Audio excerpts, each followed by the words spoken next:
You might say I'm a little obsessed with positive psychology, which is the scientific study of human flourishing. I just love the idea that there's a certain set of things out there that you can do and ta-da, they'll make you happier. And they're all researched and science-backed. It's like magic, but with double-blind studies.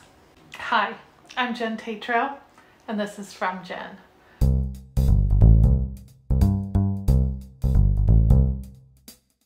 I create content about mindfulness, happiness, and creativity. And I also deal with mental health issues like complex PTSD, anxiety, and depression. Recently, I've been enjoying the interpretation of positive psychology provided by Arthur C. Brooks, who writes the weekly How to Build a Life column in The Atlantic. And also the Happiness Lab podcast with Dr. Laurie Santos, whose course Psychology and the Good Life became the most popular class in Yale history.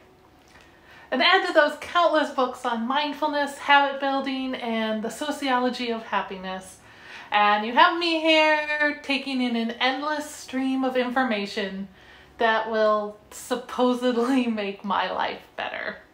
And a lot of that advice works, it really does.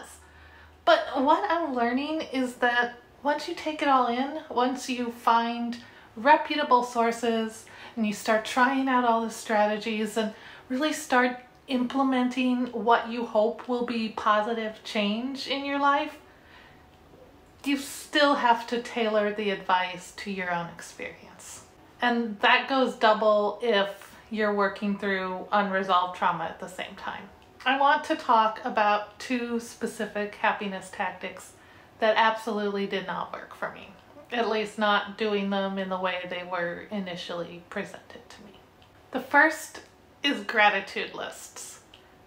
I know, if you follow me, you're gonna be like, you talk about gratitude all the time. Wasn't gratitude your word of the year last year? Which, yes, and yes. And that's how I learned my issues around it. The thought of gratitude can really trigger me because of a childhood of being told I should be grateful at the expense of anything else I was actually feeling. My instinctive reaction to gratitude is to berate myself for being selfish and not appreciating what I have enough. And if someone tells me to be grateful, I feel ashamed and unworthy. And that holds true even if I'm the one telling myself to do it. My alternative has been 3 Good Things, which has been an occasional feature on this channel ever since I started it last year, and will probably be becoming a more prominent feature over the next few months. Somehow, simply acknowledging good things feels better to me than telling myself how to feel. I'm focusing on the positive without negating any sadness or hurt or anger I might be feeling at the same time. Is that fundamentally different from a gratitude practice? Maybe not, but the subtle shift in perspective makes all the difference for me personally. Before I talk about the second practice, would you mind hitting the thumbs up button on this video? If you've made it this far, you probably found something to like about it. And if you're not already subscribed, you can do that right now too. It's just a click of a button. The second happiness rule that didn't work for me was keeping a journal. As someone who lived and breathed journaling and morning pages through most of my high school and college years, I was really taken aback to realize that at some point, writing in a journal had stopped helping me and started making my anxiety and depression worse. The act of writing for me is inextricably intertwined with my relationship with my parents and my sense of self. So in the time between when I started having complex PTSD symptoms and the time I was diagnosed, sitting down to journal would often act as a trigger for me, causing emotional flashbacks and bringing unresolved trauma to the fore.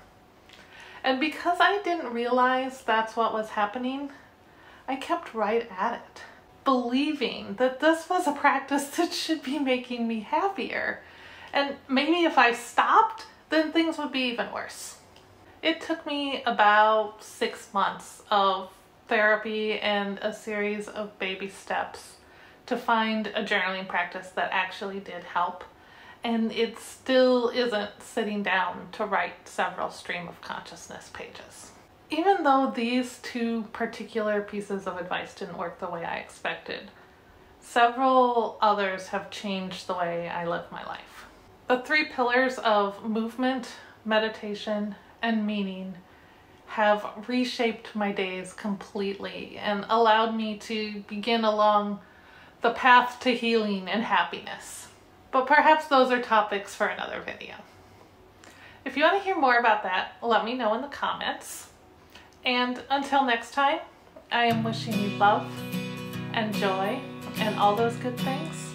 And I can't wait to talk to you again.